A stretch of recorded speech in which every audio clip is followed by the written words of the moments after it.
السلام علیکم ویورز، امید کرتا ہوں آپ سب دوست خیریت سے ہوں گے۔ تسی ویکھ رہے ہو میرا چینل حسنین ایگریکلچر ویلوگ۔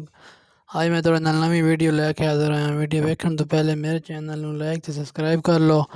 یہ تہاڈے والے میں حوصلہ دیوان دے گفٹ ہو سی تاکہ میں تھوڑے نال نویں انفارمیشن شیئر کر سکاں۔ دوستوں میں آج آپ کو بتاؤں گا تنے اور جڑ کا گلو، یہ کن سبزی پر حملہ آور ہوتی ہے بیماری؟ سبز مرچ پر ہوتی ہے، شملہ مرچ پر ہوتی ہے، حلوہ کدو اور بینگن۔ اس کی علامات: یہ ایک اہم بیماری ہے جو پھپھوندی کی مخصوص قسم سے لگ جاتی ہے۔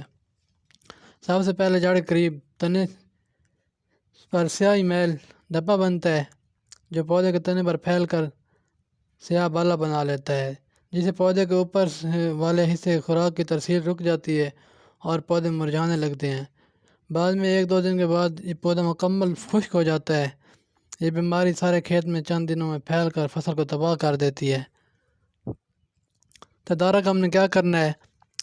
بیمار کے خلاف جو قوت مدافعت کی حامل اقسام کاشت کرنی ہے۔ فصل کو اونچی وٹوں پر اس طرح لگانا ہے کہ پانی پودوں تک نہ چڑھے، پانی رس کر پودوں کو لگے۔ بیماری کے نمودار ہونے پر شریعت پذیر پھپھوند کا زہر ریڈومیڈ گولڈ، کریزٹ یا 6 بوٹاب مناسب وقفوں پر باری باری استعمال کرنا ہے۔ ٹھیک ہے دوستو، یہ تھی ہماری یہ بیماری تنے اور جڑ کا گلو اور اس کا